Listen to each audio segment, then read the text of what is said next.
Many of you out there know I have one rule that I always stand by on my channel, and that is to never watch anybody else's review until I reviewed the product. But I gotta come clean. With this product, I watched multiple videos. I was just so completely confused here with the new Ducky 1X keyboard and their inductive switches. What the heck is an inductive switch? So I went to Google and searched up what is an inductive keyboard switch. Well, you get a whole lot of stuff. Some reviews from PC Gamer, The Verge, Ducky, or Tom's Hardware here. A lot of other coverage. But what I found interesting was this by Unionwell, right over here, inductive key switch. So when we pull that up, you can see it talks about a lot of it.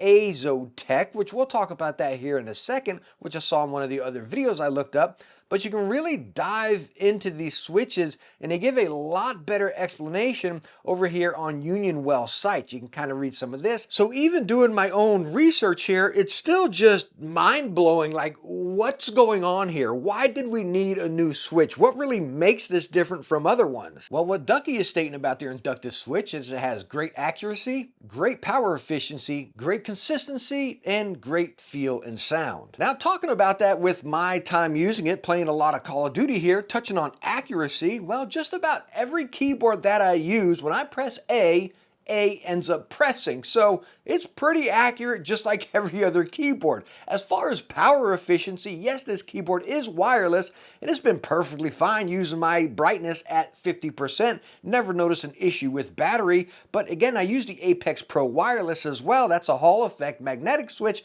with a whole lot going on with the screen, and the battery is perfectly fine on that also. And as far as great consistency, this might be the one issue that I did have with the keyboard, as sometimes if I press the key too far on the side, I could feel the switch kind of pop out, and then I would lose registration of that switch, which is just so weird. And that's because these inductive switches come out of the PCB incredibly easily. Like if you try to pull a keycap off, the switch is going to come right along with that keycap. And as far as feel and sound, well, let's take a listen.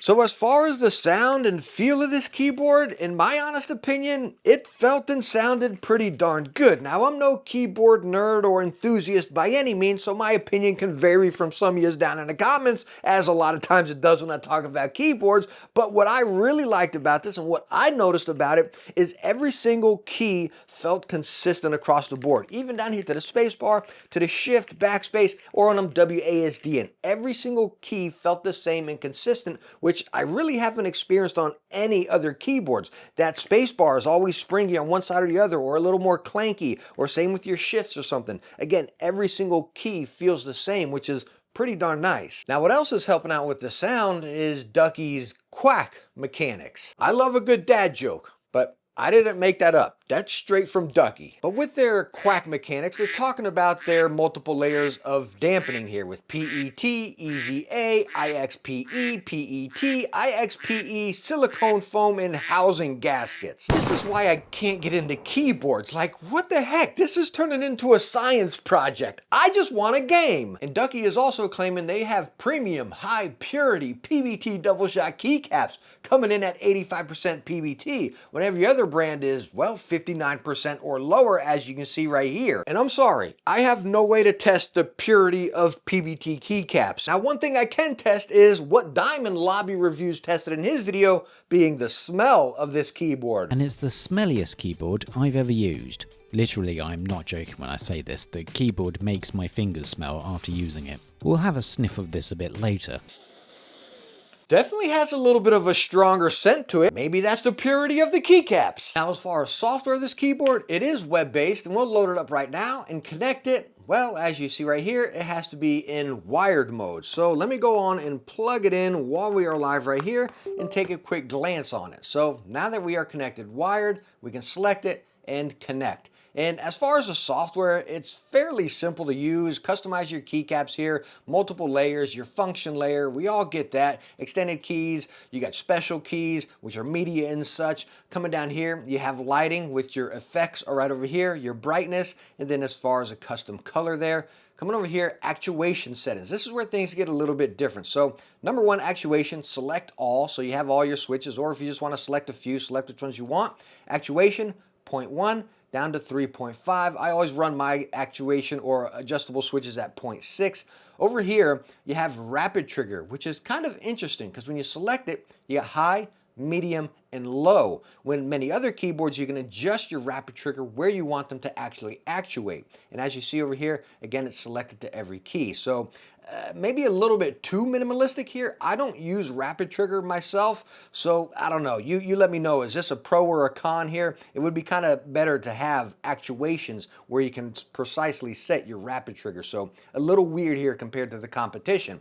Coming over here, multi-point trigger. So what this is, of course, how you're going to be able to have multiple points there to run, walk, or whatever, and you can set this to where you want and set it to which keys you want. So you want it to D, bam, you come and set it there. Well, I got multiple there. So let's say you bring your Q, you set it up there, bam, and now you have it to 1, 2, and you got your multi-points up here. Multi-point 1, 2, 3, and 4. And then over here, you can select another one. Now, the weird thing is whenever you come over to key settings, MPT and macro. So we just set that multi-point. So if we want a multi-point, we're gonna come back to the first page and set multi-point to 1, multi-point over here to 2, and then you have it, right? So you kind of go to the multiple screens here. Multi-point trigger, set what you want, come back to key settings, come over here to the macros and MPT, and drag it up to where you want. Same with the macros here. Hopefully that's making sense. So as far as the software, I love how it's web-based and it's fairly easy to use, but it almost feels unproductive. How you gotta go into multiple screens to adjust stuff and kind of lacking, again, that rapid trigger setting right there. The other thing, I don't know if you noticed in the software, and there's nowhere to do it on the keyboard either, is it doesn't have snap tap, and that is a feature I need. I play a lot of Call of Duty right now, and I'm, again, bobbing and weaving all the time. I'm a fast player. I'm not just sitting there laying on the ground or camping or something, and that is a feature I need. I know some games have Bandit, Counter-Strike, and maybe Valorant or something. I'm not too sure,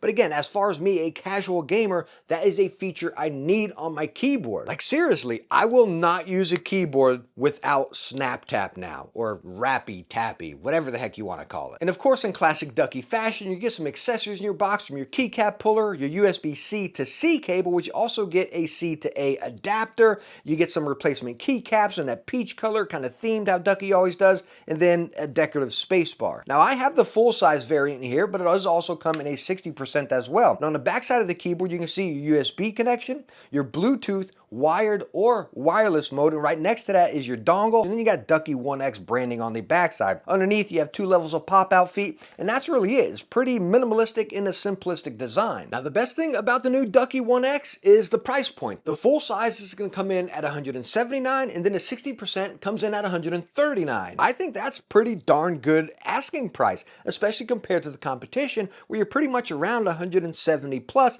unless you go with some random board off Amazon. But again, as I stated, I'm no keyboard enthusiast or keyboard nerd by any means, so let me know down in the comments if I'm missing something with this new inductive switch.